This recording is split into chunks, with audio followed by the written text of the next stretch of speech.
we had the first round of seminars was on research that has been done on the city of Joburg at the institutional level, at the political level.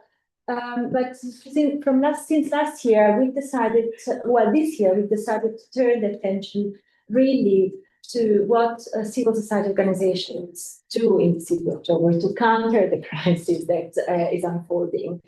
And so that's why really at the center of our seminars is experience from civil society organizations and what is it that they're doing and how they engage with the city of Joburg and its various entities and departments, and how that is the relationship between city of Joburg and civil society organizations shaped and what this means.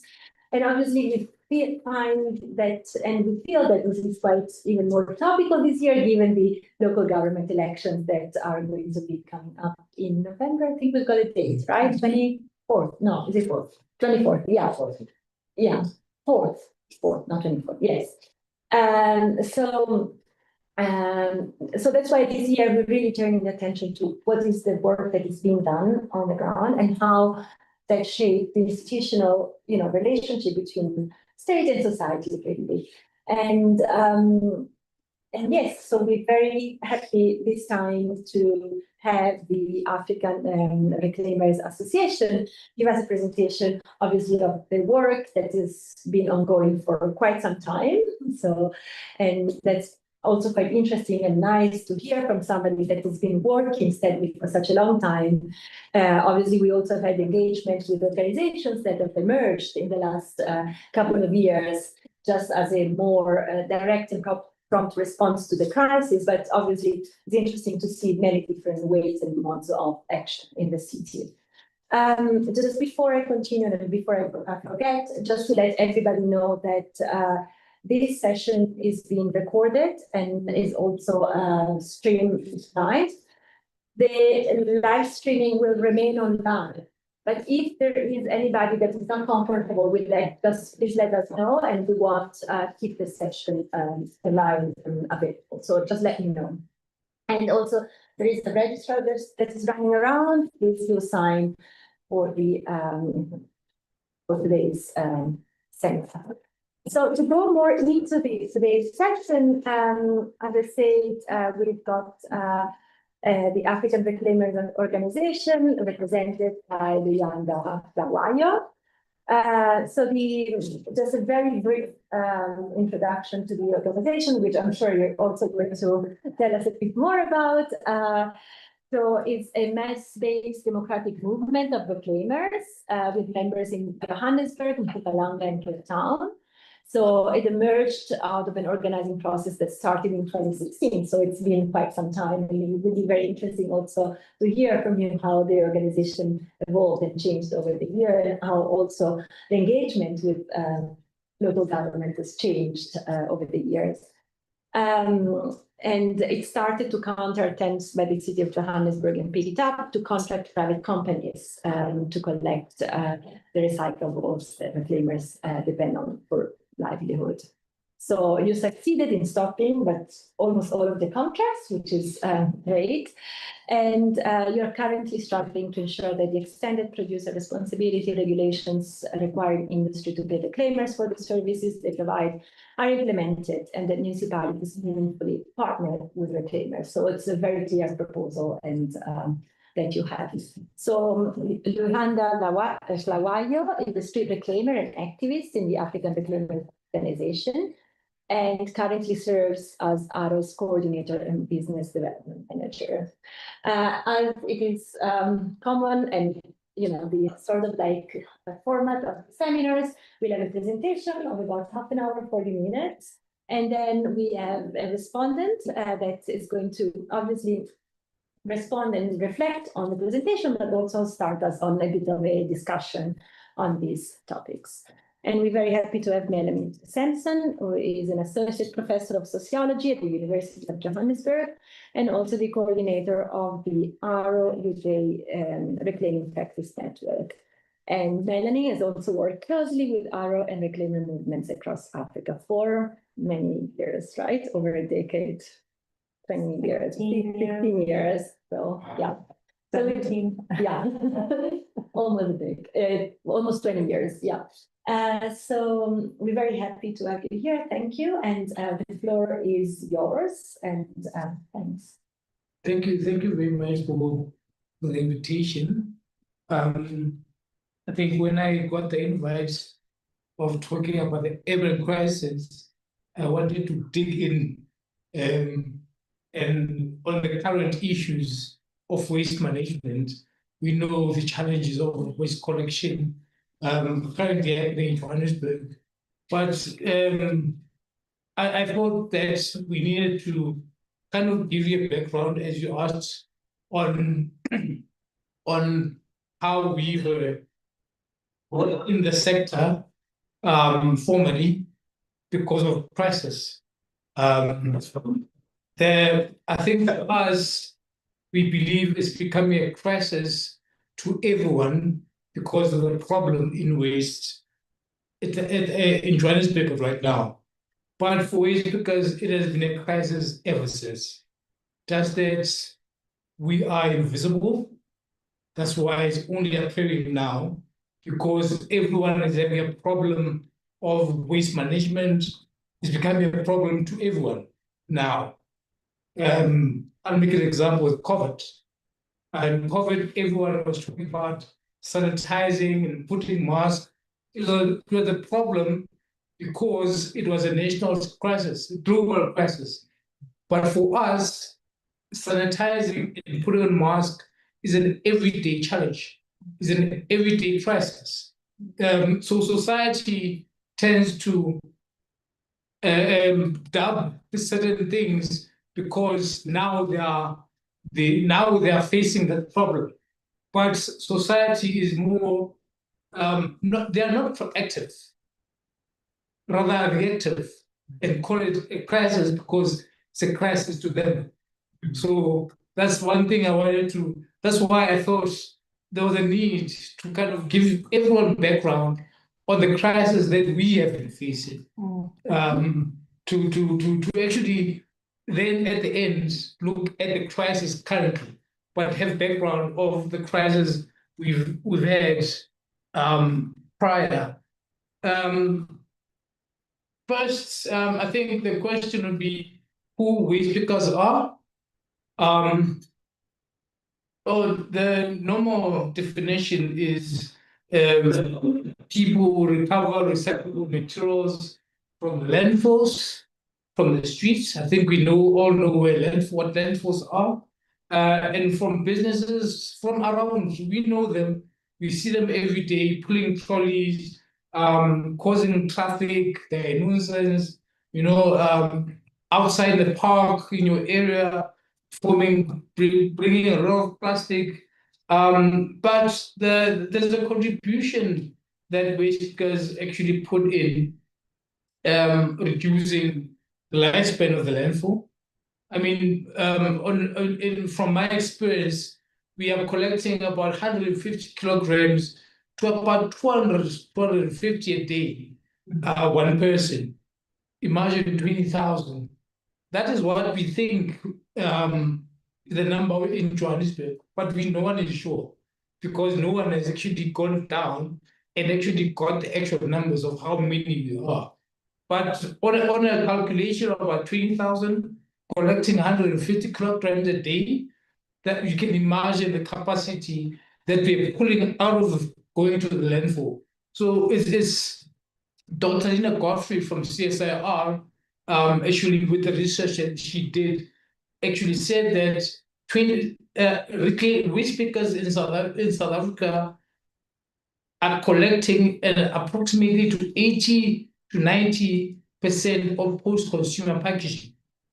That's collected for recycling. Yes, that's for recycling. That's like everything that you purchase in the shop that is packaging, plastic, and other materials is collected by us.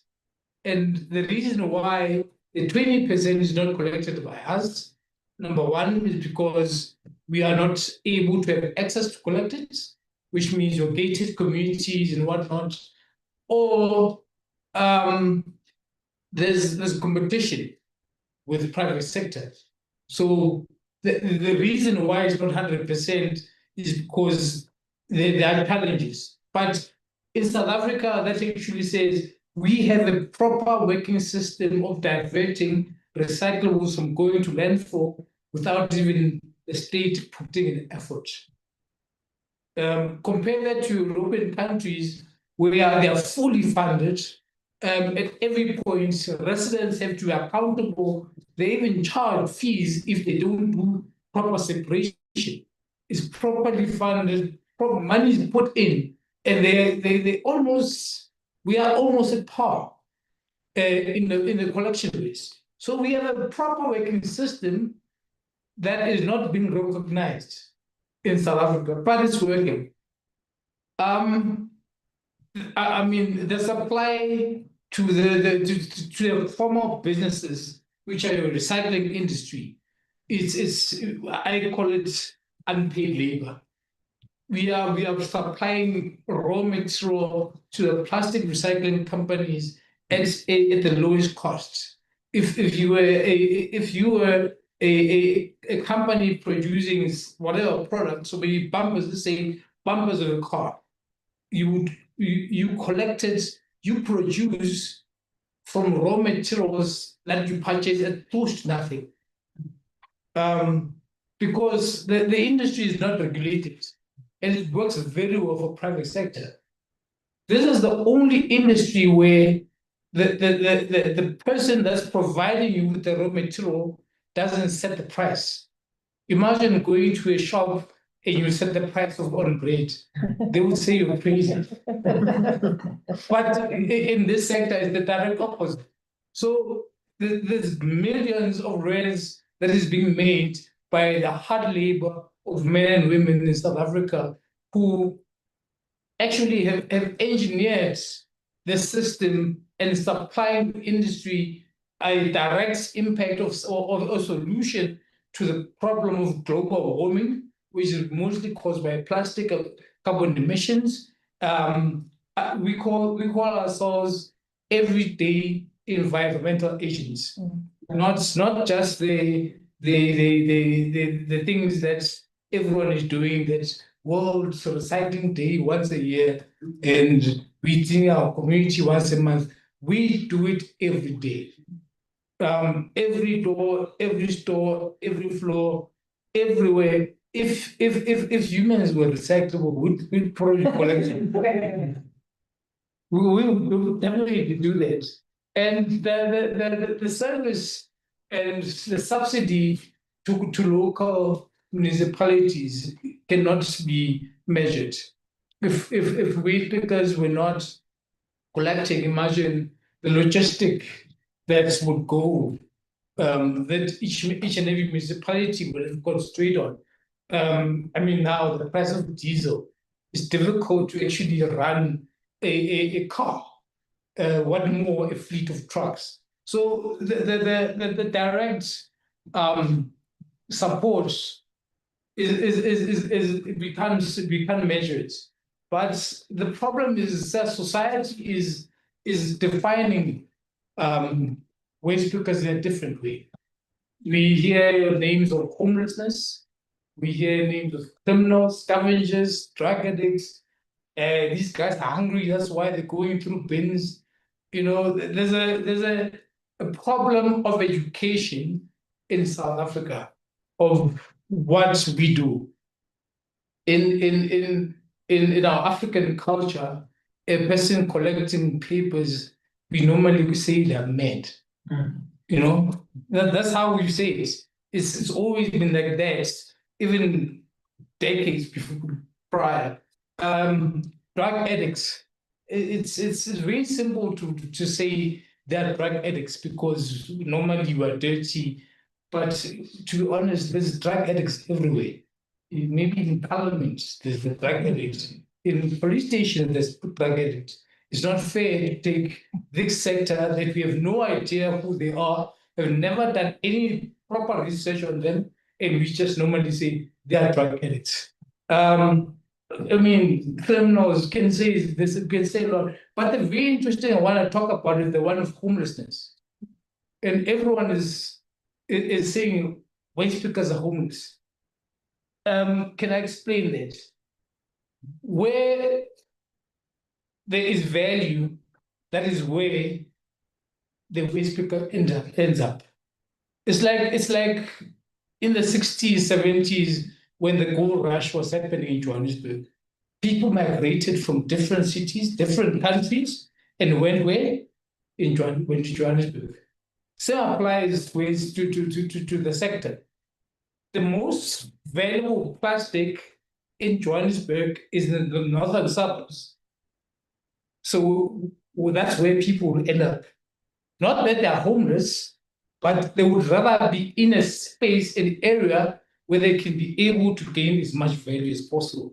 So the trend with space pickers is that if the bills come out in Felons on Monday, and they come out in Rosebank on Tuesday, Ogden Park, they would find a neutral space that they would make it a hub so that they would collect.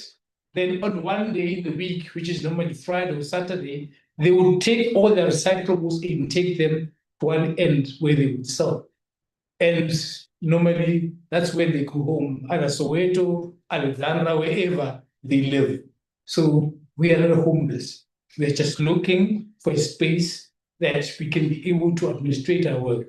And why is it that?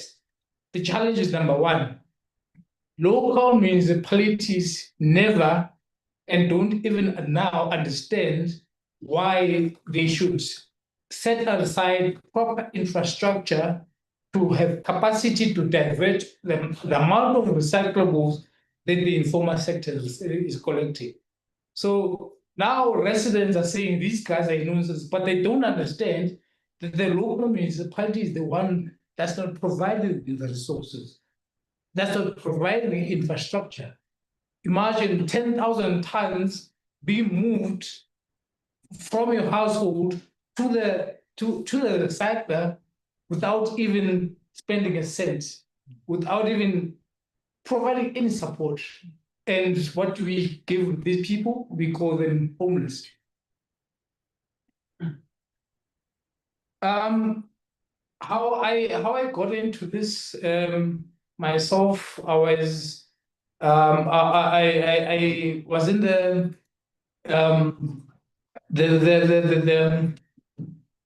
catering business, but did other different things. But at some point, I found myself not being able to do some work. Actually, I ran a first Chisanyama in Newtown in Johannesburg. It was a new town, and we were doing well. And things didn't go right. Parted with our partners, and there's a gentleman that used to collect recyclables from our restaurants and our bar who was making good money. Every time it closed, he would come and he would help us to move all the waste, the bottles, imagine bottles that people were drinking overnight. And he was doing a good job. In the morning, it was clean.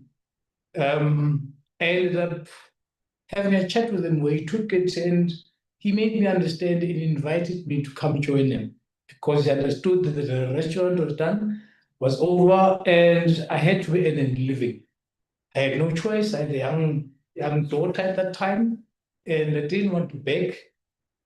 I didn't want to ask anyone. Didn't want to do crime. All I wanted to do is make an income. That's more the story of most waste pickers. Waste pickers are people who don't want to beg, who don't want to do crime, would rather go through a bin, would rather do an honest job to earn a living. So I hope that will help change the stigma. The most educated guy I've met was a white guy who was a doctor and lost his medical certificate because he had a problem of drinking. And it was very busy. He was a drunkard. And he ended up pulling a trolley with us on the road. So he's educated, but the problems of life made him to come and do this work. And we saw in COVID a huge amount of people from the banking sector, from the retail industry, when things were bad, coming down to our sector. So the people that some people that may know, sometimes families, they don't tell you where they're going, you don't know where they work. Chances are they're waste pickers. Just that the stigma associated with it, they would never tell you because they know you would be stigmatized.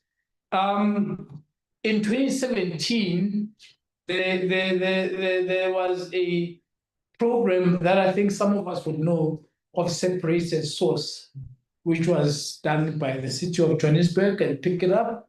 It was a very good thing where they were giving residents plastic bags to recycling, and they ran the program and got contractors to come in, and unfortunately that affected our livelihoods.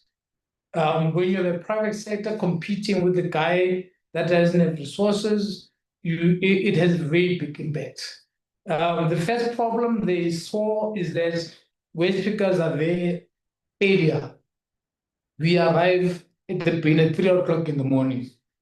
The private company has to follow labor laws, and the driver has to come at work at 7 and can only be on site at 9 o'clock. And when they get there, they only find diapers because we were there at 3 o'clock and collected all the good stuff. So the projects that were designed on the table, were properly funded, never actually got the job done because they were competing with a system that is very informal but very effective. And the only way for them to counterattack that was to criminalize the work. So at some points with JMPD, SAPS, all law enforcement, stopping reclaimers on the streets in Johannesburg from working. And that was, unfortunately for the city of Johannesburg, the formation of ARO. We organize ourselves, and in this picture we had our first march where we marched to the city of Johannesburg and the mayor's office and demanding that they sit down with us and cancel all contracts. At that time, I think we had 11 contracts that we were competing with, and 7 of those were cancelled on that day. That was a very good victory, but it actually showed us that we should actually start forming ourselves to actually start fighting for our livelihoods, be able to engage government, local government, be able to engage everyone in the space. And most of all, to start changing stigma. Because stigma was from the resident who doesn't understand what we do. Stigma was with the politician who's making decisions with uninformed decisions that end up having a direct impact on our livelihoods. So that is how we have formed with a membership of about 6,000 workers. I think it's more now. It's way more because we are active in Mpumalanga, in Cape Town, and we've started organizing outside South Africa. I will inform you about that later on. But the first thing we did was to define who we are. That was the most important thing. We are not waste pickers. We are reclaimers. We reclaim recyclable materials that have value. We're environmental agents. We are a huge part of the supply chain, but most importantly, we are a solution. And changing the narrative, we started doing direct engagements. So the most important person we had to look at is the one that's providing us with the raw material. So like business people, we had to and not work with politicians first, but work with the most important people, which are the residents. And we had to find ways of how to change stigma, sitting down and talking to them. We had webinars, we had different sessions where you sit down and they say, but you guys look at the criminals, you wearing balaclavas. We had to say, no, the reason why I'm wearing balaclava is because your wastings. You put in plastic and diapers and this and pizza and biryani all in one. I have to protect myself. So that engagement actually led to them understanding our patterns, why we do this. So now we have a very good collaboration on the ground with residents because now we went out and changed stigma. So that's the first thing we picked up. No one is doing proper education to the rest of society. Waste. People don't know where does this plastic go after being collected. That's how bad the education is. People still believe if I throw a paper on the ground, someone is going to get employed. That's how bad it is. That's the reality of how society is looking at waste. So it was very important to say, let's not wait for someone to do the education. Let us be the ones that do the education. So we went to schools, we went through government, we went to any place where we need to knock and educate. For us to change stigma, we had to educate and let people know why we're doing this work. The biggest problem is engaging government. Government officials, they go through the same school with the same teacher, all of them. They react the same. The first thing that any government official will say, who are you?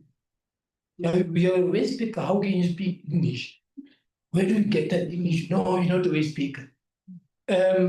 Already the stigma that tells them that they cannot sit down and engage with it. And that was the biggest challenge, and it still is the biggest challenge right now.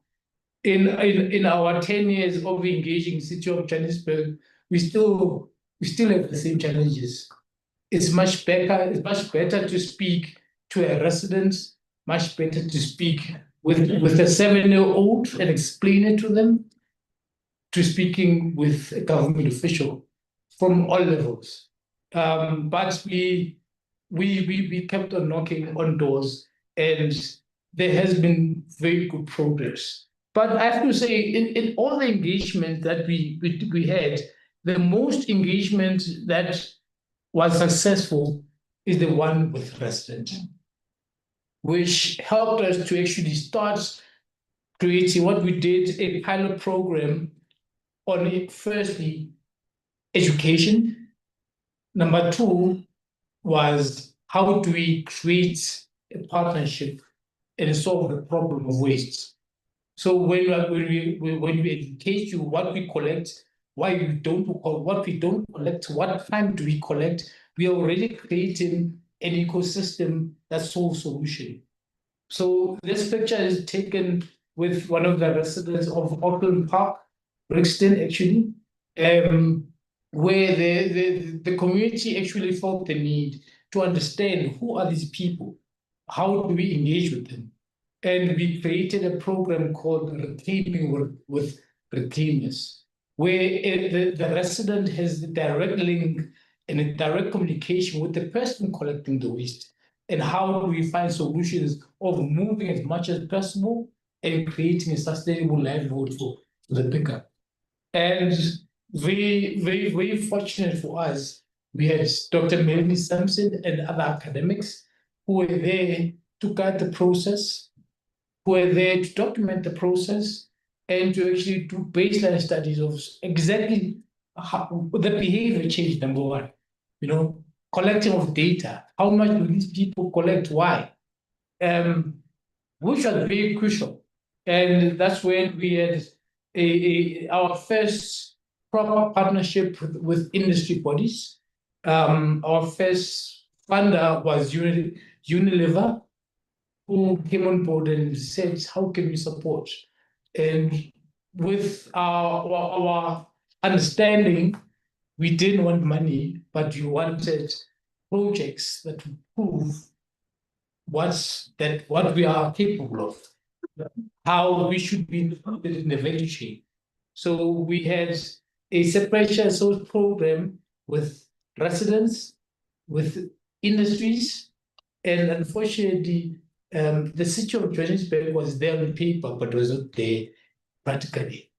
And what we found, what we did was a program that was so interesting. It gave birth to 87. Right now, we have 87 resident associations, businesses, who directly engage with us, and we've co-created a collection service so that even if pick it up doesn't come for 2 months, we are already having a system of collecting. The only thing that will be a problem will be organic and the unrecyclable stuff, like your diapers and everything like. So we have solutions. And just to quickly jump and save time, this is what we achieved with these programs, because we're able to prove the efficiency of our work and collaboration with partners on the ground. Government could not display anything. They could not put anything that could prove the inefficiency of our work. But we and our partnerships were able to prove that if you were to properly integrate waste into your community, number one, direct diversion to landfill. Number two, an efficient and educational system. Number three, the amount of value that you put in, the social impact to the picker. A simple example, as I said earlier on, we collect an average of 150 kilograms without any intervention. With these interventions, it went from one guy collecting 1 bag to one guy collecting 2-3 bags. Imagine what that does on the income of the person. So we were able to prove all of those things. And some things that later on were able to directly influence the policy framework. So right now in South Africa, waste pickers, reclaimers are by law have to be paid a service fee for the work they have to do. And the only way we're able to achieve that was through the collaborations on the ground, and we would prove. So government were forced to regulate that the producers of plastic have to be responsible enough and by law pay the person that's taking care of their rubbish a service fee. So it was a good policy, but the biggest problem that we're seeing is government is not taking accountability. They're shifting the blame on everyone else. And now we see solutions, but they are not being part of the solution, but they're regulating so that everyone does their job. That's the biggest problem we're having. So producer responsibility organizations, which are called PROs, were forced to sit with us. And right now we have EPR regulations, which, as I said earlier on, we have to start, number one, know who's on the ground, who's picking, where are they picking, how are they picking, how much are they selling. So right now we are, as ARO and another organization called SALPA, South African Waste Pickers Association, are the implementing agents in South Africa to help and guide municipalities of how to integrate waste pickers in the formal waste management system.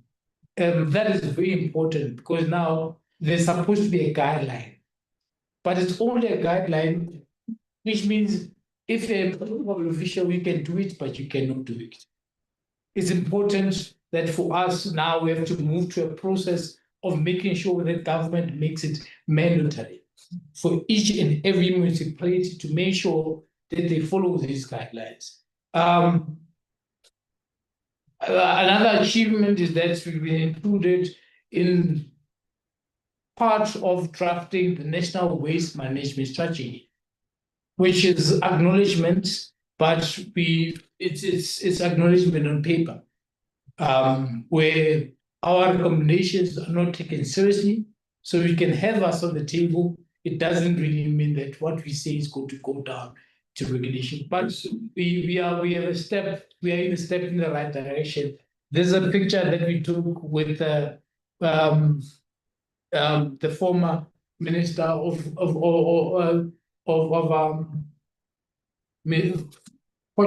fisheries, Minister of Environment and Fisheries, Papa Creasy, who was very critical and a person that's passed the regulation and said waste pickers need to be included. So now we are not only integrated on the ground with the people, but we are slowly being integrated into policy making, into government spaces, and trying by all means to integrate the sector. Where are we now? As I said, we are integrated into communities. We're implementing EPR. I love this photo. Now we don't go around with trolleys. We've got 7 trucks. We've got a fleet of trucks. Within 10 years, that's a big achievement. What does this actually mean? It means that instead of Rwanda traveling 20 kilometers a day to collect 1 bale of recyclables, we have logistics that will make sure that we help Rwanda, number one, properly engage and include them in the community, where he can collect as much as possible, 3, 4, 5 bags in 1 day. That's a week's work being done in 1 day. Simplified work, and have logistics to move him from one point to another, saving him a lot. The amount of strain, the pulling of the weight puts on you. I mean, we go through all seasons, winter, summer, it doesn't matter. Waste pickers are always there. And the most important thing is the infrastructure. So now we've got 3 places which no one is going to say, you guys are a nuisance. One in Saubi, we have another one in Mpumalanga, and we just recently bought, I believe, the biggest recycling center in Johannesburg, which should be opened, I think, in a couple of months, where reclaimers would have access to operation facilities, have access to everything a normal worker gets. So proper recognition and proper integration. The next one is landfill closure campaign. We are currently embarking on a very, very big campaign. Last year in October, we saw the first landfill in Johannesburg that was shut down by the city of Johannesburg. We have 4 in Johannesburg who are taking all our waste, and by the end of the year, all of them will be shut down. Imagine what is going to happen to waste if all these things are being shut down. And what is the plan of the city of Johannesburg? Incineration. So the campaign for us is not only that. The campaign is number 1. How do you provide social plan for the people that are currently collecting in landfills and will be out of work when that happens? Number 2, how do we find a way of making the city to be accountable and prepared, because they've known about the problem of waste way before the closure of landfills. And right now, as we see in Johannesburg, our collections are late. And the reason why is because one of the biggest landfills in Johannesburg has been shut down. And the 3 smaller ones can't hold capacity, which means the truck that would normally collect 3 times a day collects once, because the traffic at the landfill, it takes more time to offload. So your waste is going to not be to be collected.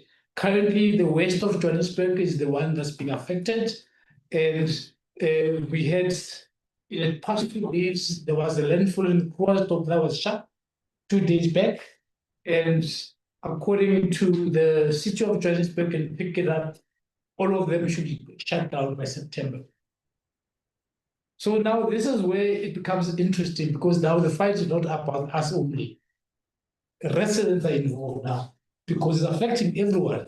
How do we collaborate and find solutions going forward? Because we know the officials, the city officials, they will say, we are finding solutions.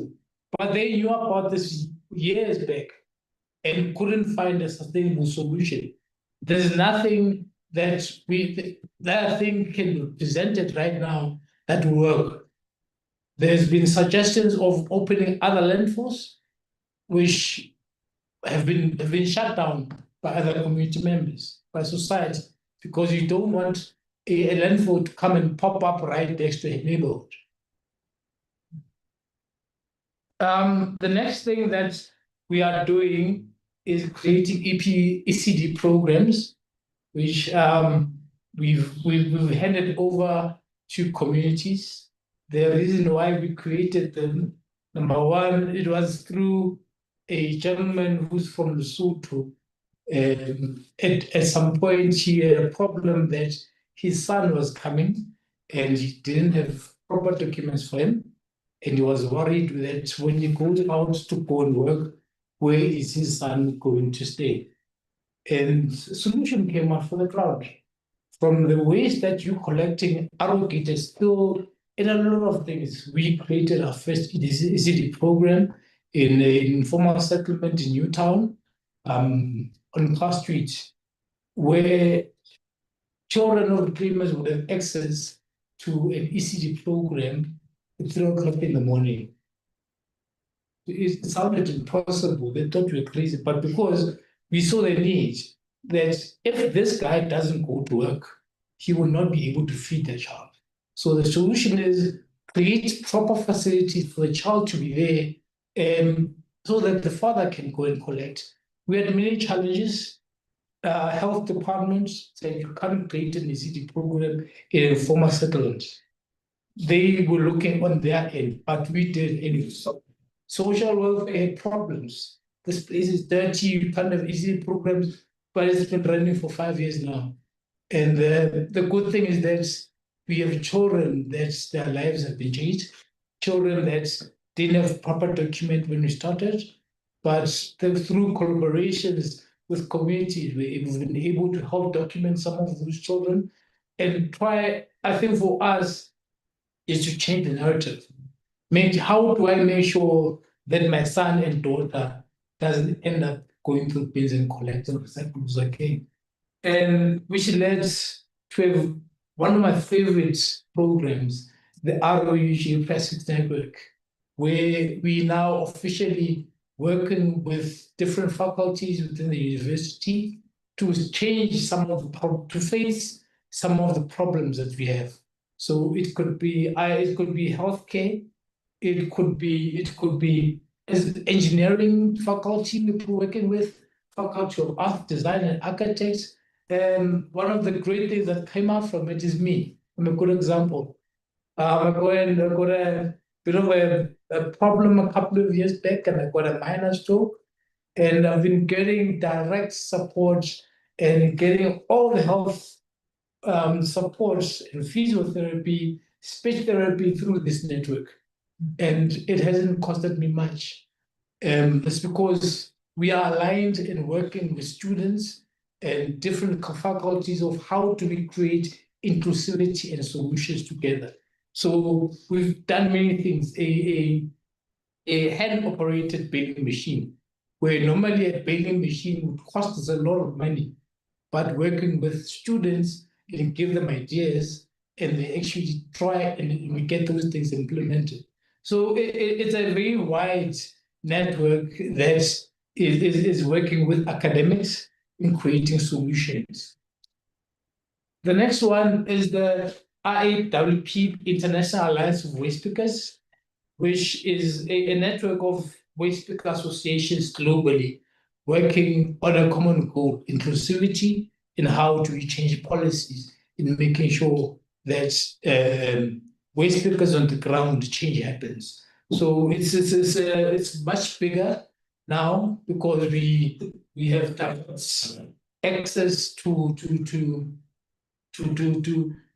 officials. I was part of the plastic treaty negotiations in France, which situation of our local government officials have no impact on, and they can't say anything, but the waste picker on the ground is directly engaging with the UN and most importantly, the private sector, people polluting, and how to create policies that governments have to implement. So that for us was a very important part to make sure that we, even if our officials don't listen at the bottom, how do we go up and make sure that put regulations, put rules that tomorrow they will have to abide to. So we were very mischievous and sneaky there, but it's working.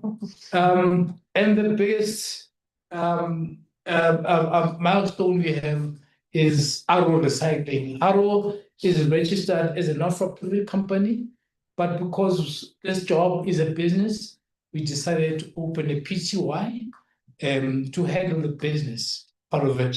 So now, not only are we don't go and sell to a company that is making money out of us.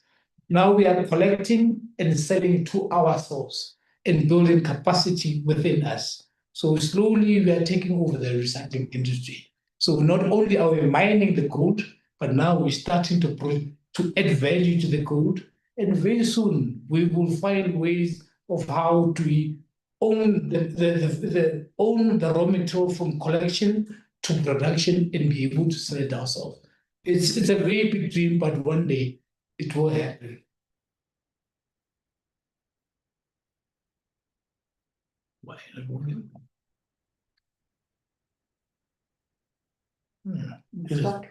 Stuff. So the initial idea for us creating. Oh, so this is a slide of the crisis of landfills in Johannesburg. This was a landfill in Panorama report a couple of years back, where we actually told Pick It Up prior to the burning that you are not managing the landfill very well.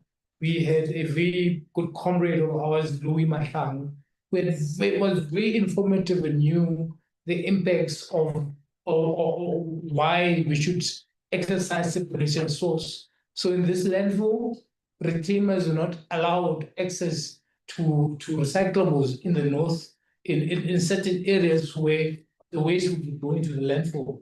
So we had plastic, we had organic, we had everything going to the landfill, and the inclusion of waste pickers. I mean, the landfill managers were not allowing waste pickers access to the landfill, meaning all plastics that would come to the household would go there, and we warned them. And at that time, the landfill actually caught fire. The reports from the residents, people who were like 3 kilometers away from the landfill, had headaches because of the methane. People got sick. It was a big challenge.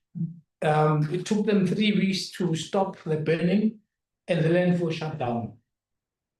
Currently, the 3 landfills that we're having are close to reaching this problem because they have a lot of waste going to the space. It's not properly managed. It's a problem that can happen anytime soon. Robinson landfill was on fire in February, and they managed to stop it. But people living around, in and around the spaces, businesses, the resident associations, Rosetton Road people were complaining of the same problem. Headaches because of methane. So those are the challenges of not properly managing landfills. So in Mar Louis, 150 reclaimers were displaced. There's the potential of a collaboration with City of Johannesburg because we have solutions.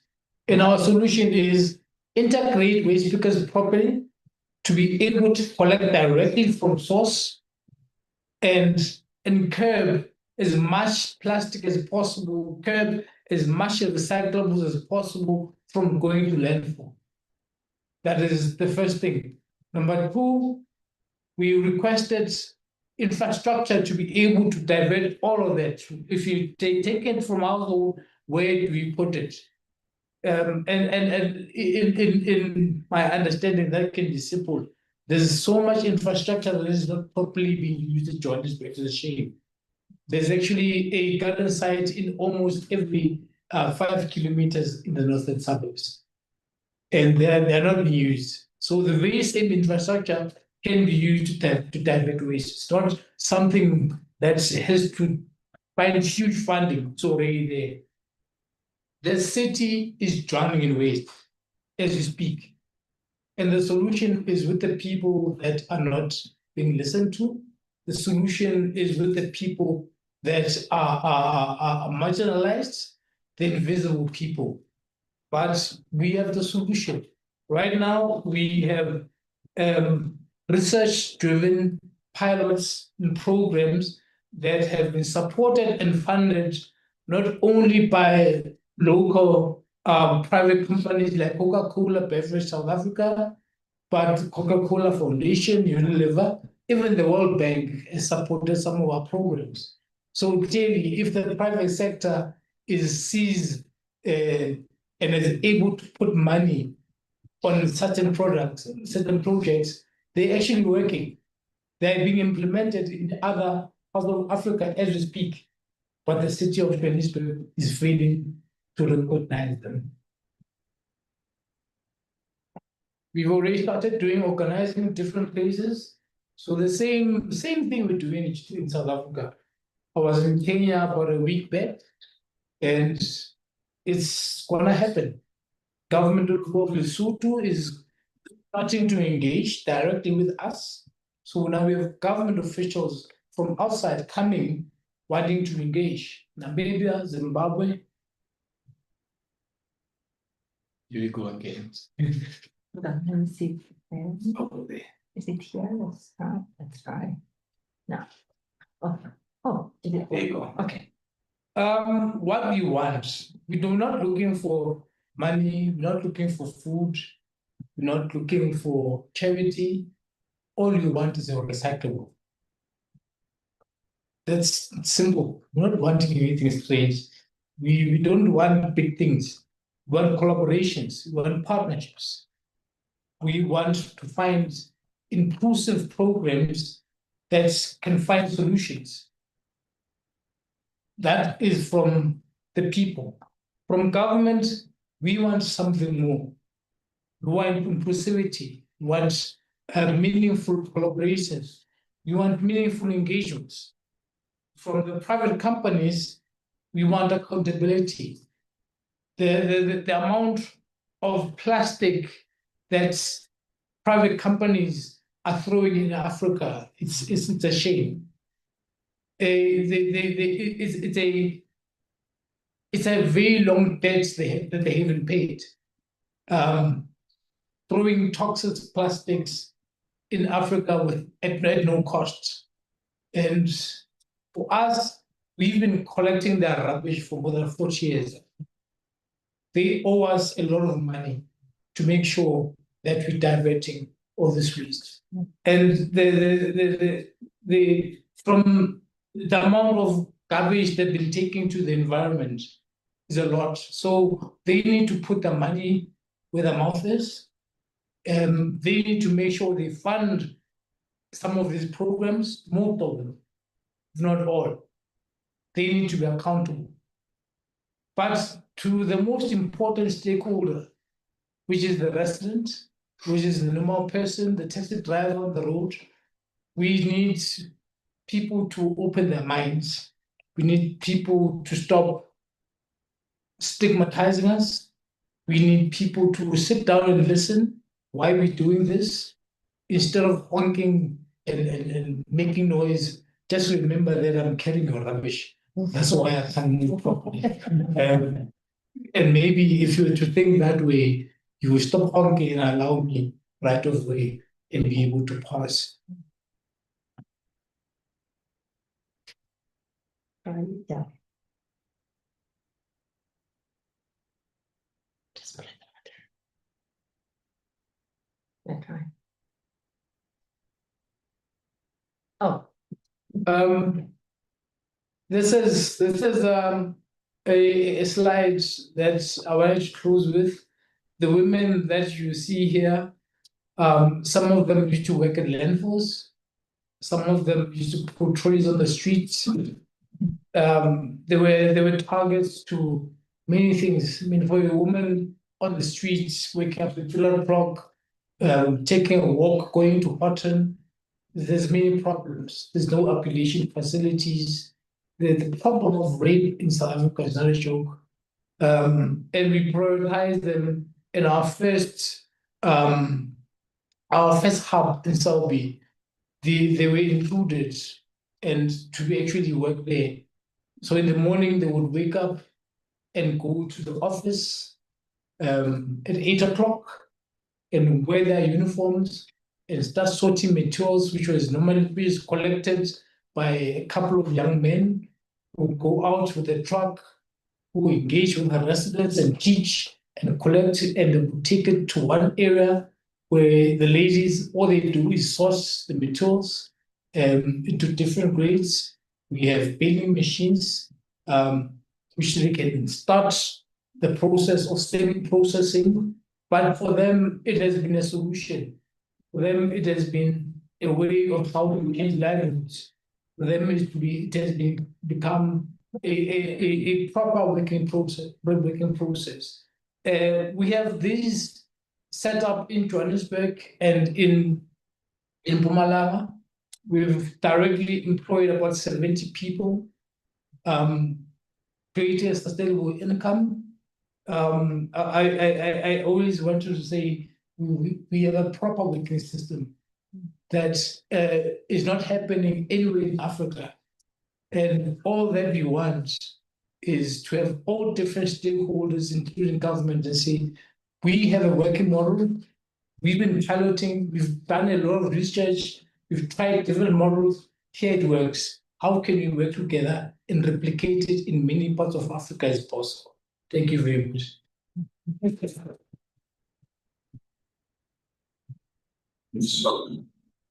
you so much. Thanks. We're now going to turn to Melanie for your responses, and then we can open up for the discussion. Thanks. Thank you very much. And look, it's always very hard to speak after Luyanda. He's such a remarkable and comprehensive speaker. So I'll maybe just highlight a few things that I think are directly relevant to this seminar series on crisis in the city of Johannesburg. And perhaps I should just explain a little bit about myself and my relationship with ARO. It's odd to be seen as the quote discussant. So I have been accompanying reclaimers in Johannesburg since around 2009. So many of the comrades who were founding members of ARO and are still in ARO, I've known for almost and worked with politically for almost 20 years. At the time when I started working with them, I was not an academic. I was working for an organization called WeGo, Women in Informal Employment, Globalizing and Organizing, running their Africa so-called waste picker program, but doing my PhD with comrades on the Greenleys landfill, which is this one that was closed in September. So I kind of have a long history working with comrades in the sector, and I've accompanied ARO through the whole, since they held their first meeting to begin organizing against the city and pick it up, separation at source tender in 2016. So I'm in no way an objective commentator on these processes. I also want to say it's very nice to be back at Perry. 12 years ago, I was doing my postdoc at Perry when Frederica was doing her PhD here.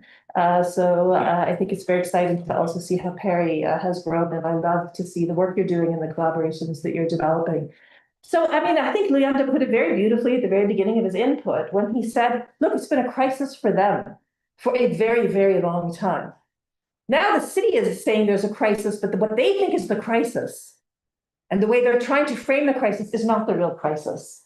And one thing that I think is very powerful about the ARO political strategy is that, ironically, it's the reclaimers, the people who get dismissed as scavengers, as human waste, who've been doing the evidence-based policy research and who actually have the data to prove that their solutions are viable and effective. Whereas the city and Pick It Up are the ones who are being purely ideological. drawing on, models from the global north, neoliberal models, climate catastrophizing models, to push for programs and policies that have no basis in evidence. So let's take, for example, the city's approach to separation at source, right? As Leanda was saying, research from the CSIR has shown that reclaimers are collecting, well, in 2015, it's changed now, but in 2015, they were collecting 80 to 90% of the post-consumer recyclables that re-entered the recycling value chain. They had a system that at that time also was achieving recycling rates on par with many European countries without any government support, and in fact, with daily harassment, criminalization, targeting, right? And that same research by CSIR found that at that time, reclaimers in South Africa were saving municipalities up to 748 million rand a year in landfill airspace alone. That's not including the amount of money they were saving municipalities and diesel for trucks and costs for extra workers. Because if reclaimers stop working for one day, like when ARO has a march, pick it up is suddenly in a massive crisis. You'll see residents are starting to complain, my waste wasn't collected. Why? Because there's so much more that needs to be picked up, right? So ARO has had this, what we're seeing here is that it's not just that they have a hypothetical solution. As Leanda has, rightly emphasized in his input, reclaimers have been the de facto unacknowledged solution for decades. And now the city is coming with non-evidence-based solutions that are only making the situation worse. When we did the pilot project in Brixton, as Leanda mentioned, we did an evaluation, and I can share a link. We have a great website that we did out of a project around implementing the waste picker integration guideline. It's very easy to remember. The website is www.wastepickerintegration.org. And there's case studies, and the first case study is on the Brixton pilot project. There's a beautiful video where the residents are talking about, why they collaborated with ARO.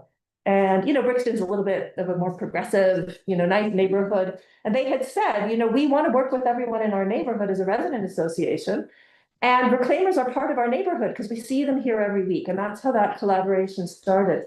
But in the evaluation, what we found is that reclaimers, if every reclaimer in the city was collecting as many recyclables as the ARO reclaimers were before the project started, it would have taken them 27 days to collect as many recyclables as Pick It Up and all of its subcontractors that it pays a fat fortune to collect it in an entire year.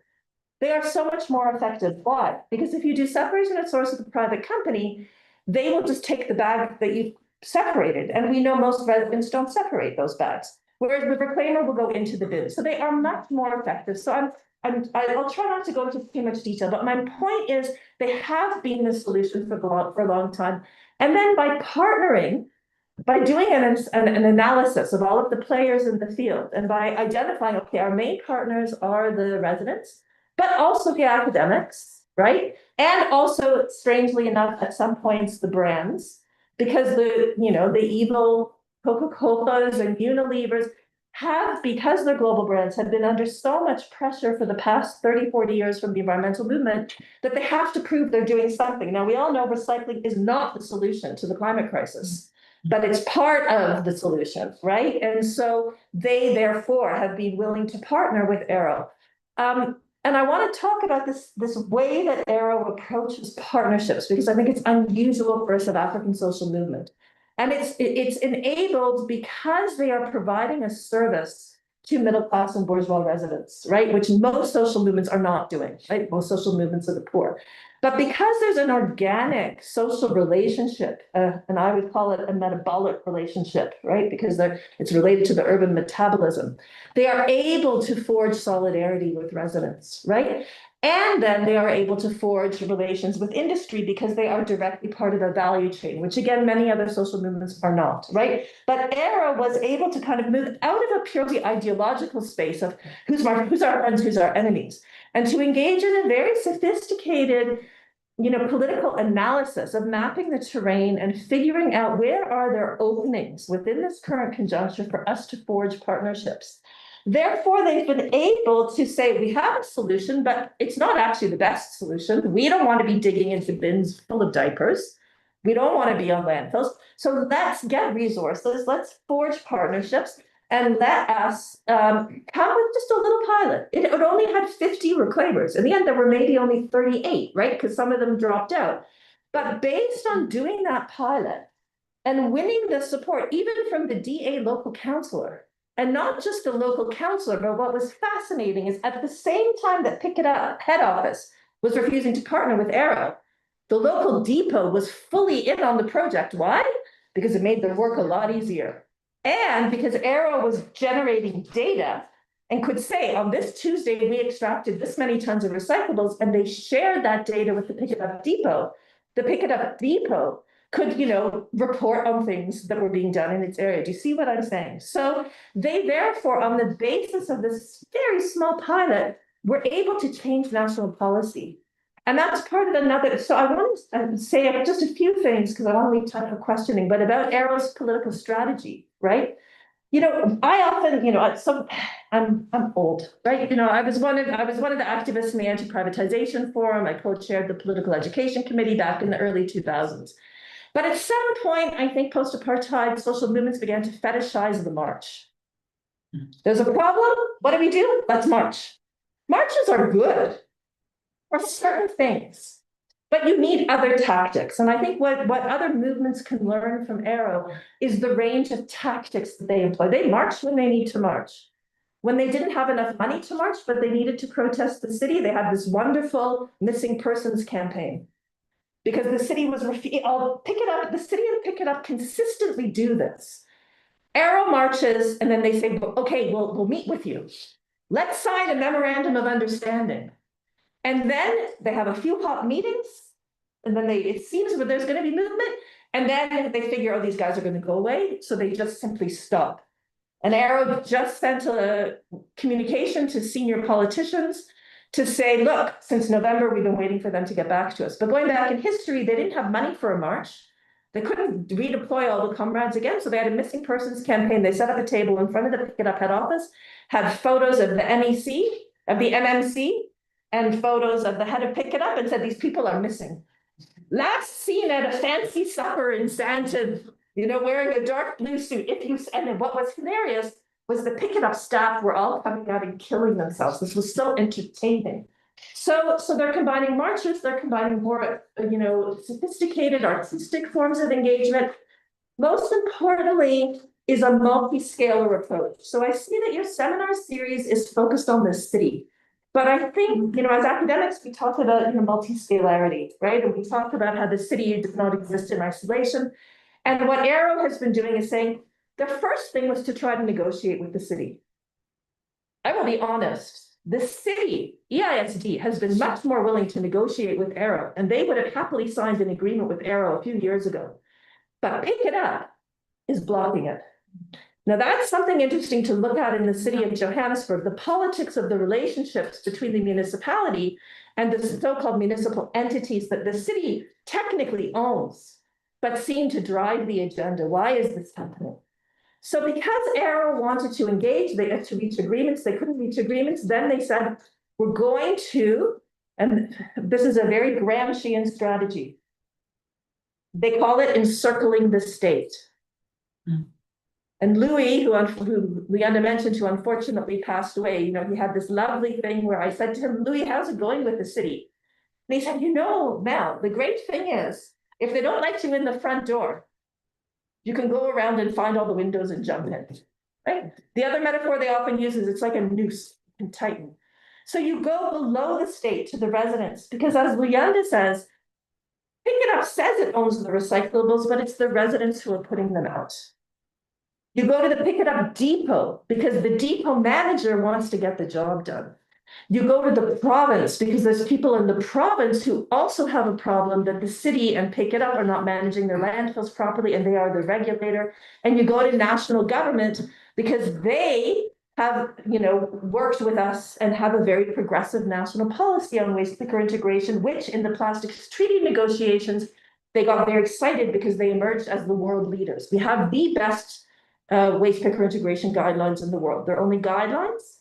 They're not the law, but they are guidelines, which then meant in the plastics treaty negotiations, ARO could engage the Deputy Director General, and now they have a close relationship with the Deputy Minister.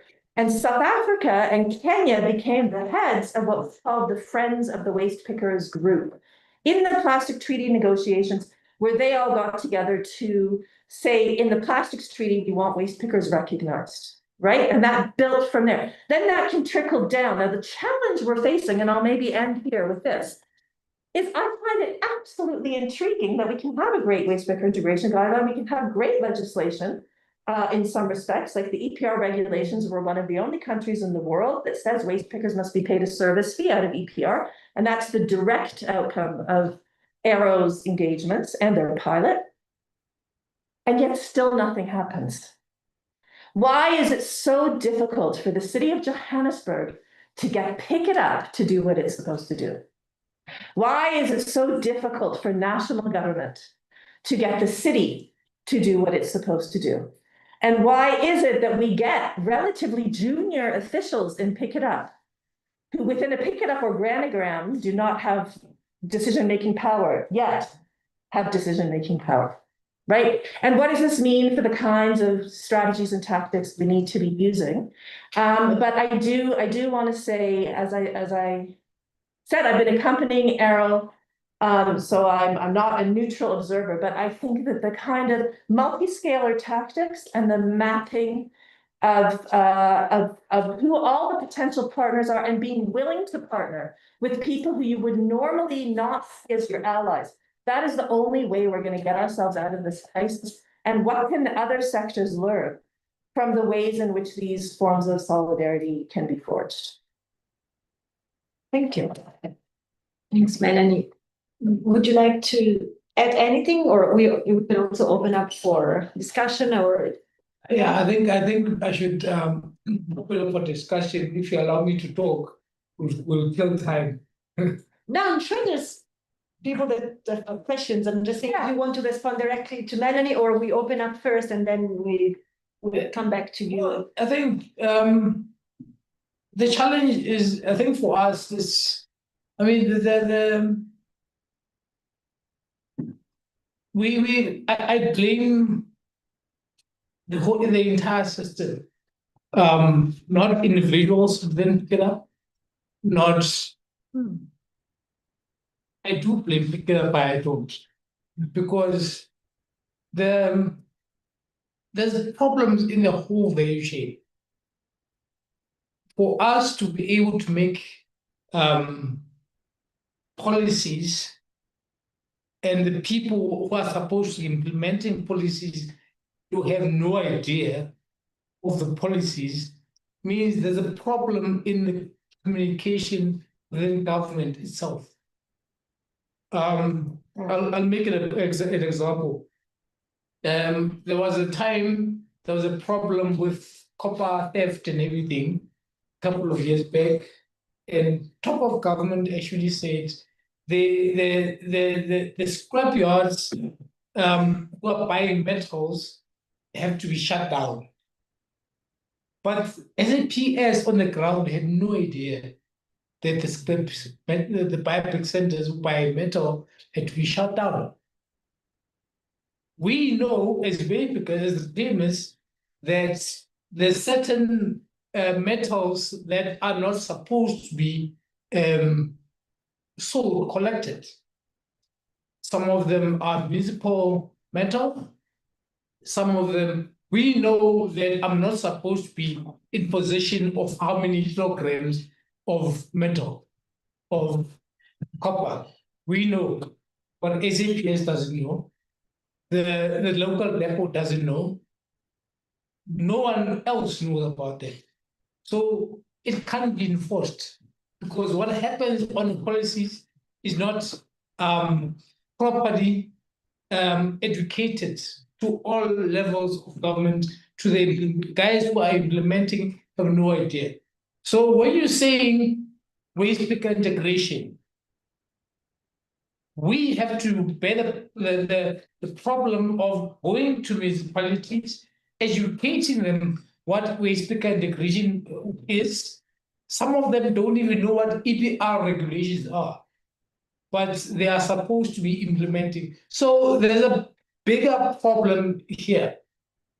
If you're a municipal official, it is not even in your job title waste picker integration. How can you concentrate on it?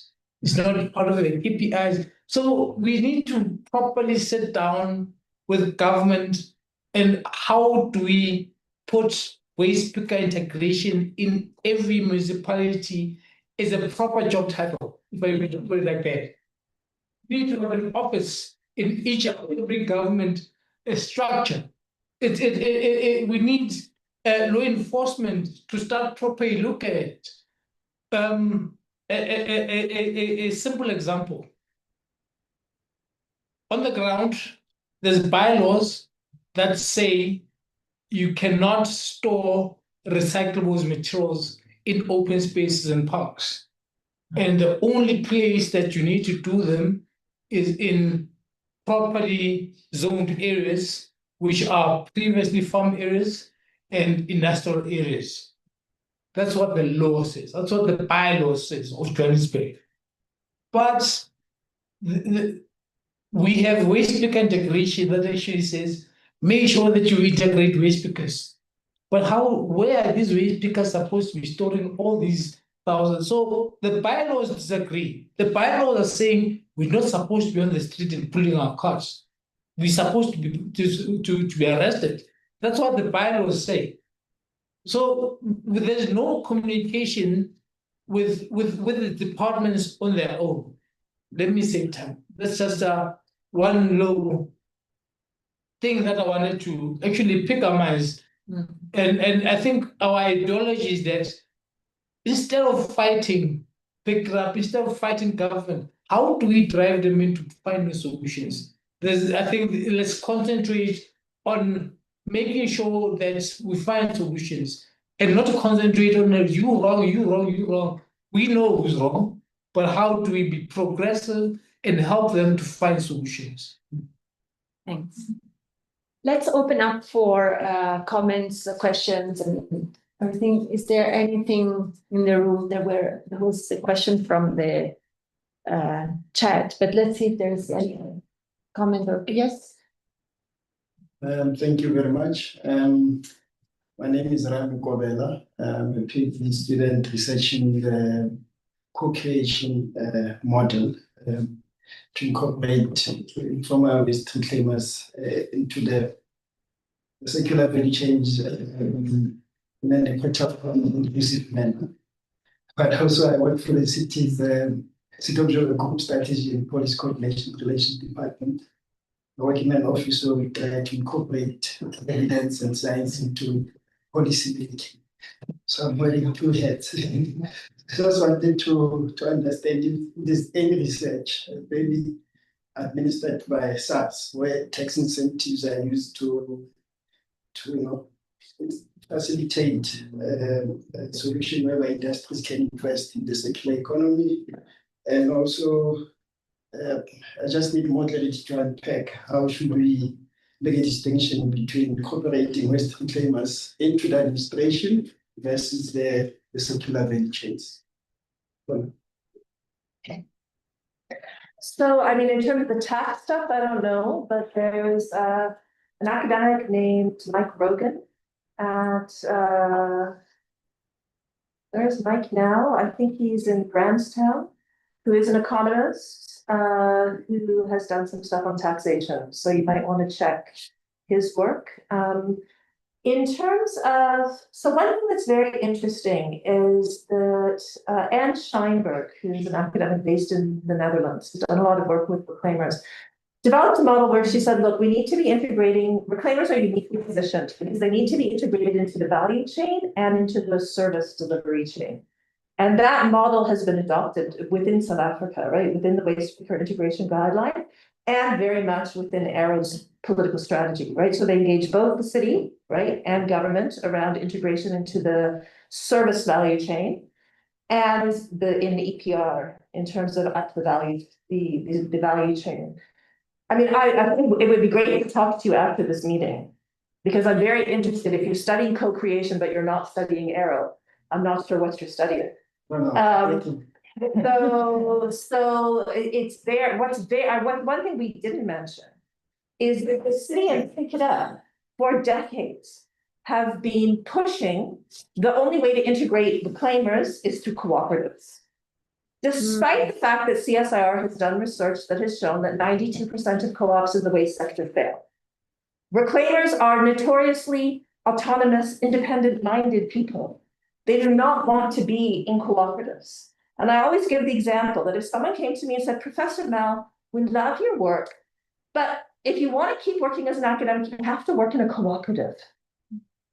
We would all say, get lost, any of us, right? You cannot force people to be in cooperatives. So that's one of the reasons why in the waste picker integration guideline in South Africa, we said cooperatives are one mechanism, but actually we need other mechanisms. And ARO has been spearheading the piloting of and development of, I call it coordinated autonomy, right? Where you have reclaimers who still work in an autonomous fashion, but ARO plays a coordinating role, right? But it's very interesting if you're working for a part of the city that's interested in evidence.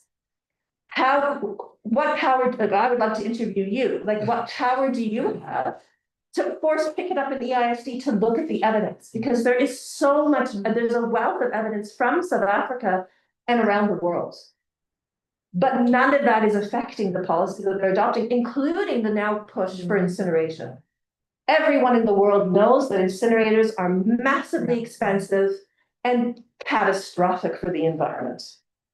And yet they continue to push for it. But we'll organize it. Yeah, no, I mean, I feel that this question of evidence, I mean, this is the real crisis. I mean, not looking at evidence, when you have it and then move ahead in all different directions. I mean, this is in itself a crisis. The fact that you just take positions not on the basis of evidence that actually exists. And, it's part of the layer. But is there any other comments or questions? Yes. Hi. Thank you. Someone I don't know. Yeah. I'm sorry, from Peria. You see, it's so interesting to me. I've been looking for guys like you all the time. I've been searching around, calling around, but I couldn't find people. I never knew that this something like this. I mean, this great guys. This is always a thing. It's so great. Because in me, I see something different, something wonderful. Not that you are waste speakers or reclaimers, but you know what I see? I see that leadership aptitude within you, which is lacking with our political leaders, wherever they are. It's quite lacking. And for you to try, I believe, I want to believe that for you to try and bring about an integrative solution with those people, I just know them as people of blinkers. They walk around with blinkers, and in such a way that their retina inside is so negatively affected. They cannot see. They are looking for leaders. They're talking about leadership, but they cannot see the leadership they're looking for. They're talking about future leaders, but they hear in front of their eyes, they cannot see. That's why I'm saying their problem is medical. So you will need to be to have a PhD in medicine to deal with that. It's just so like I heard you mentioning something like you've gone so far as having a PTY. I think so far it is cool by me. That is correct. I like it that way. Just to push, I would like to see you pushing it that way. Let them be who they want to be. And I wish I could work with you as well. Because you know what? My job is by the door. I want to be the vector by the door. Because there comes a time, you see, like I was saying, they've got medical problems with their eyes. There comes a time when that political fiasco, that the slice of bread thing is over, then they will come back knocking by that out. All the pride will be over that time. So I want to be that vector by that door when they come. On that day, I want to be that vector by the door. So really, I would love to work with you. I mean, you know, my way of work, I'm an adventurous person. I don't like an office work like getting buzzed up in the office from 8 to 4. No, I will end up smoking and be alcoholic. You know, I'm so adventurous. I like moving around. I can walk from here to Clifton to wherever. Doing what I don't know. I like to be adventurous. And I don't see every waste as debt. I always believe there's always something good to come out of it. Out of everything that is waste. I see light. I see energy behind. You understand? Behind everything, there is energy. For instance, Sorry. he might be uneducated, you are educated, but there's something. Can we just give also other people in Yeah. chance? So, unless you want to make a last point to the presentation or okay, thanks. Thank you. That's You guys can definitely chat after the seminar. Yes. Very good afternoon. My name is Kay. Leander, thank you very much for your wonderful presentation. You can see that this industry is right inside your DNA. The way you're articulating it here, no, you're there, my friend. Keep it up. You spoke of stigma. Is there? When I returned, I used to work for a big industry in the suburbs. Worked there for 27 years. Then I retired. You know, when you are in the hospitality industry, you are always active, you're what. But then again, that now I was starting now. Always playing with the remote control. And I said, what can I do? Then I started engaging with the community there. I live in Kensington. So that there's some part of that they started to deteriorate. So we came as a group to say, no, let's keep it clean. So we take some opposition, whatever. And then pick it up.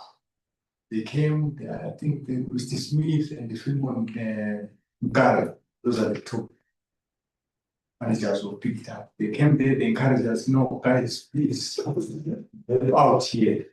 Just keep on grabbing and clean. But it's not long story short. Not at any stage in my life, I never thought I can do recycling as a side hustle. I never thought. When I was working, when I was driving, then I found that someone is pulling a trolley like this. Then I must stop. So, you know, I was getting impatient, man, think that they look at this nuisance, man. What is he doing here? You understand? So the stigma is changing. Why am I saying the stigma is changing? Even there where I live there, people, because of the economic situation, now a lot of people they are going to the West, they are becoming West speakers for survival purposes. So keep up the good work, my friends. You're doing wonderful job. And I wish sometimes you visit us that area there. Yeah, I think just to sum it up, waste is it's waste if you don't know what to do with it. Until it becomes a resource, you will call it waste. until you get educated, it will always be waste. It is not waste to us, it's the resource.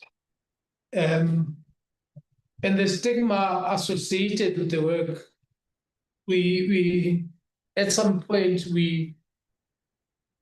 I used to take as an advantage. And we look at people who stigmatize us as fools because they don't know that they give us money. No, and the amount of stigma in society, I can steal money, put it in a recycling bag, and pull a trolley, and we can rob a bank and put money in the trolleys. Everyone will be stopped and searched except us. Because we are stigmatized, the police will say, hey, get away, and we have the money. That's how much the stigma is. That is why cable theft, the people who are stealing cables, they quickly associated themselves with waste pickers and would disguise as waste pickers and would buy trolleys and move around the city with copper cable because they knew that that is one place that the law enforcement will not search. And the amount of theft of everything, I mean, house breakings in a lot of the suburbs are not being done by cars, are being done by trolleys. Because the thieves actually saw that everyone is not looking at these guys. Let's take that advantage. So the amount of stigma that we're putting on the work we're doing is causing problems. Unfortunately, they come back to us. And the importance of us educating is very crucial for us. And education goes in two ways. It can benefit us and it can go against us. Where if we do proper research and it shares, I mean, when other people say, well, we're collecting 250 kilograms a day from Parkview, and one guy is making 1,000 rand a day, and there's 50 guys, and an entrepreneur can take that information and find a way of how do I sideline the waste pickers and make money for myself. That is how some cooperatives, the pick it up model is actually designed. Because of the data that they're getting, they're using it in a wrong way. So instead of capacitating the 50 people, they're looking at how do we divert and make one person a millionaire. Okay, I've got two questions, comments online, which I'm going to get to now. So one is from Patrick Bond and says, Rwanda and Melanie, thank you. I'm curious about the theory of change within ARO that might teach others about not just municipal stupidity, the pick it up corporatization mess and hostility from politicians, but also about international forces. For example, the World Bank and the carbon offsets methane removal systems at landfills, especially in Durban, promoted by the World Bank at the expenses of reclaimers there. And there was also another question. Did I understand correctly that plastic producers like water bottles pay reclaimers for resolving the plastic waste? Can you talk a bit more about the kind of accountability from industry? So I've got these two for now. So the accountability to industry, I think number one was lacking is proper policies, proper governance on how these industries, these producers have to be accountable. Mm-hmm. It's not really clear. No, at some point, I would feel it's like the government was giving these producers the role of a player and a referee. Saying you must play a part on on how you to be responsible for a product, but not regulating it. So we need the government to be accountable and take the role of governing, so that when the plastic company is not doing what they have to do, there has to be there has to be recommendations that how do we penalize them. So the government has not really created a governance body on how you as the producer, for example, say Coca-Cola, if you don't take care of your products post-consumption, what is supposed to be done? If it were up to me, we would have a system that if Coca-Cola puts 50 units on retail, they should actually track where it goes, how it's been collected, who is collecting it, how do you compensate the person collecting it, how do you make sure that it doesn't go to the environment, and have government to actually regulate it. But that is not there. So now they have an option. We can work with local communities. We can spend 2 million rand on awareness campaigns and say recycle, reuse, and actually saying, no, we spend 2 million rands on awareness campaigns. It's not clear. It's not mandatory. We need it to be mandatory. We need strict policies. We need strict laws. So again, I will go back. Government is not playing that role. If government was tough, if government was strict, we could have a proper system where PROs, private companies, are given strict instruction of what to do, where to do it, and what will happen if they don't do it. And that way, we can have proper support to the informal sector and proper support of how to integrate and actually support what is already existing. Because we don't try to reinvent the wheel here. All we did is take what has been happening for 40 years and what has been working and educate and give it minimum support. And what we do need right now is the money that is there with the private companies to be channeled and directed to what already exists. If I could just add, so I mean, just, to precisely answer the question, yes, the law, the extended producer responsibility regulations now say that the industry bodies, these producer responsibility organizations, must pay waste pickers for the collection service they provide on top of the payment they receive for selling the recyclables. So this is a fantastic victory. The difficulty is that the unit within the Department of Forestry, Fisheries and the Environment that is responsible for EPR, I'm not quite sure what's going wrong in that unit. I'm going to not use the language I would use if this wasn't being recorded, that, I mean, on the level of monitoring and evaluation, they are not requiring the PROs to report they're asking them to report in the wrong ways.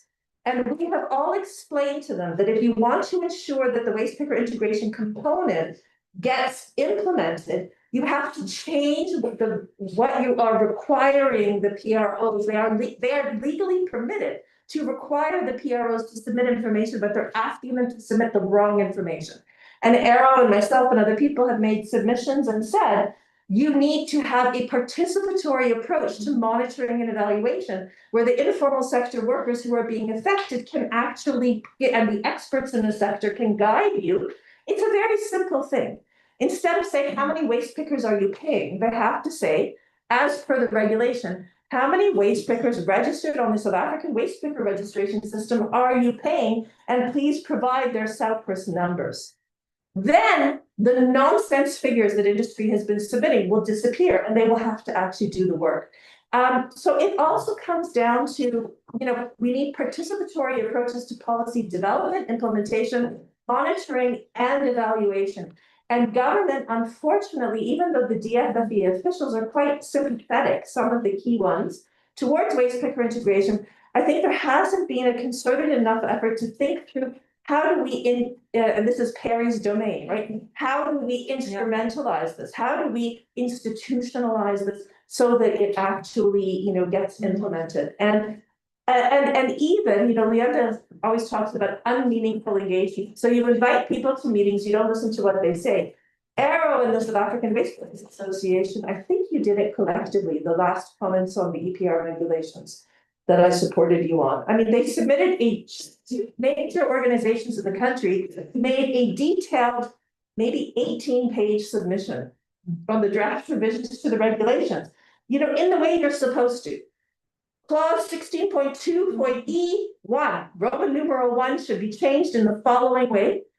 And they simply ignored the submission. So again, what do we need to do within government to say that if you have a public commenting process, you should be legally obligated as government to provide a meaningful response to the submission, right? Coming to Patrick's question on the theory of change and World Bank engagement, I mean, I don't know, Leanda, if ARO has a theory of change, but I would say my understanding of the theory of change is what Leanda said, which is you make the change and you show that the change can happen in the spaces where you can do it. But I think linked to that theory of change is this one that is circling the state, right, which is key.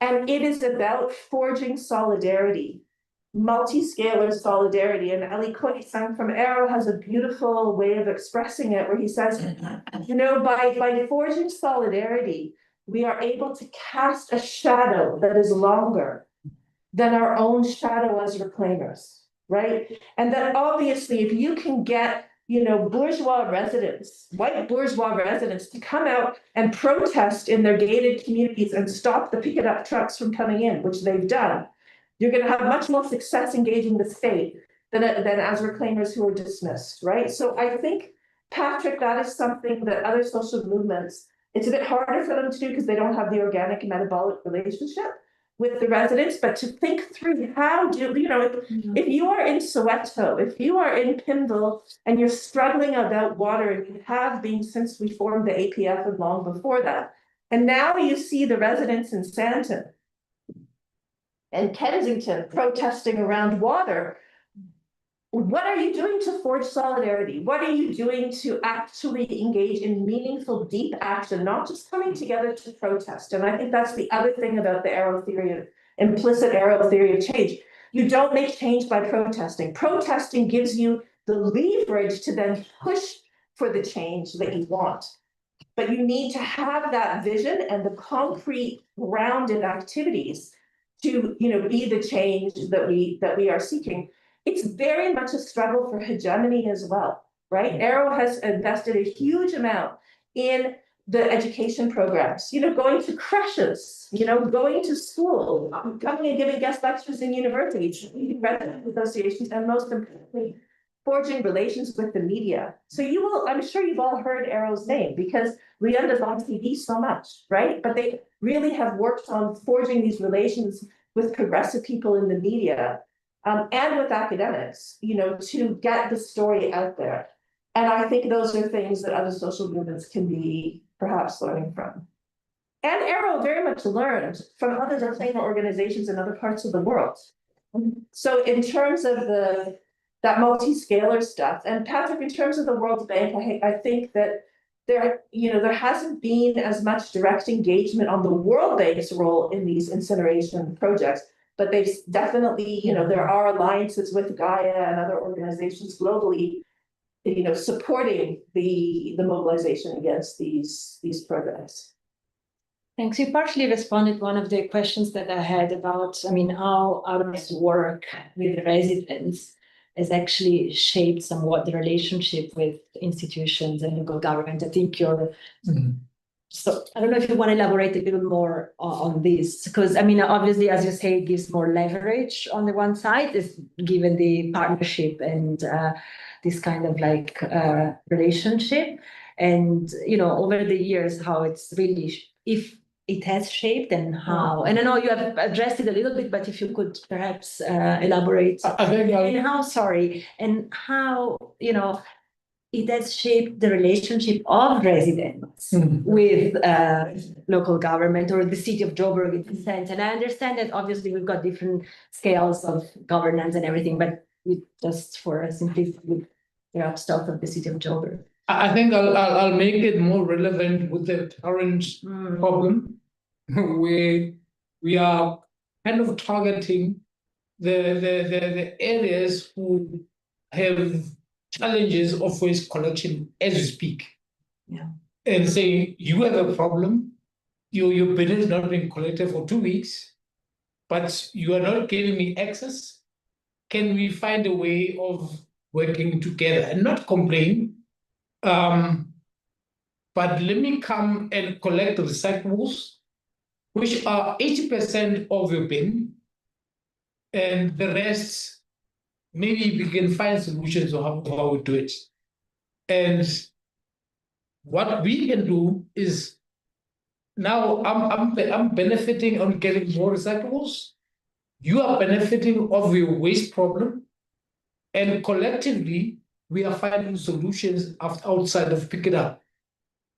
If we can do that within the next 6 months, with a few resident associations who have a problem, collectively collect data, we can actually go to pick it up in the city later on and say, we have a solution.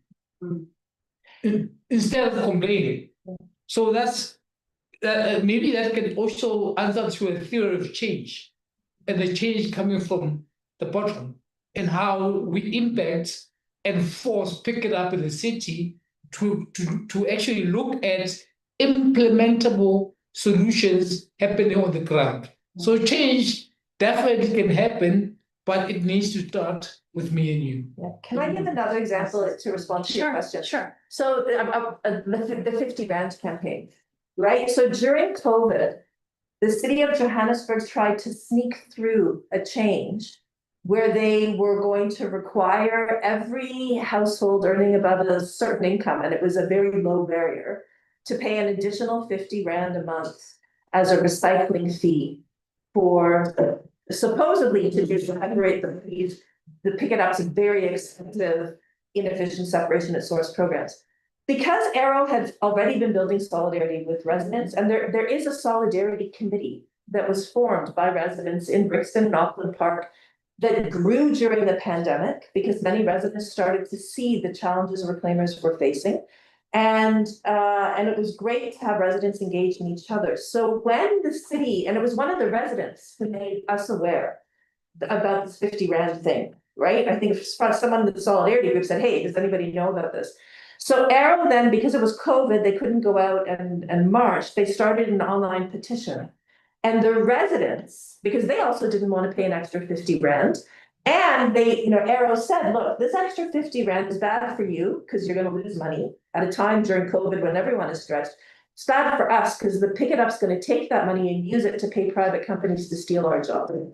They're starving. So they showed that organic, alliance. Thousands of residents signed the 50 Rand petition, and the city couldn't pass it. And it failed. And then what's really interesting is ARO only realized subsequently, Pick It Up had, well, their theory, we don't know for sure, but the theory is that Pick It Up had wanted that money because Pick It Up, and some people in this room know the answer to this question, was in deep financial crisis. And they wanted the money just for the general functioning of Pick It Up. And because they didn't get that 50 Rand, that we understand is one of the reasons why they've actually they stepped back from the contracting of the private companies because they didn't have the money to do it anymore. So I think that's a really nice example of, it's not a short-term thing. Yeah. Right? That's the political work that ARO's been doing for years. You didn't start doing the education because you thought we were going to need your support in a campaign. It was you're our allies. Let's start, and then it can bring about change in the future. Thanks. I think we are out of time, but if there's any other small comment, or do you want to say one last thing, like 30 seconds, 1 minute to close? Something that every reclaimer is always saying, give me your recyclables. That's one thing that every reclaimer would want. Don't want money, don't want anything. If a very typical example, all of us here, if we were to centralize all our recyclables in our household and give it to one reclaimer, that is enough to make sure that they sustain their livelihoods, they support their families with all our monthly waste. That's why they require it. My point is there's so much humility and minimum support that is needed to make this work. Thank you. Thank you very much.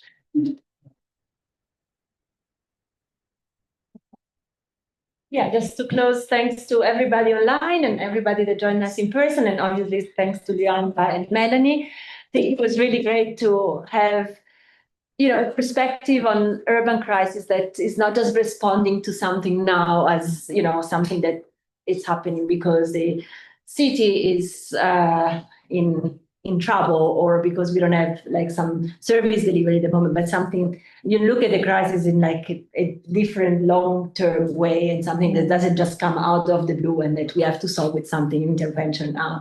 And I think that was really great to reflect, on the crisis in a different way. Thanks. And see you next month for the next seminar, where we will have the Yeovil Bellevue Civic Movement that will discuss, obviously, something different because it was a movement that emerged out of a very specific crisis, which was the electricity crisis in Yeovil. So it's obviously different dynamics.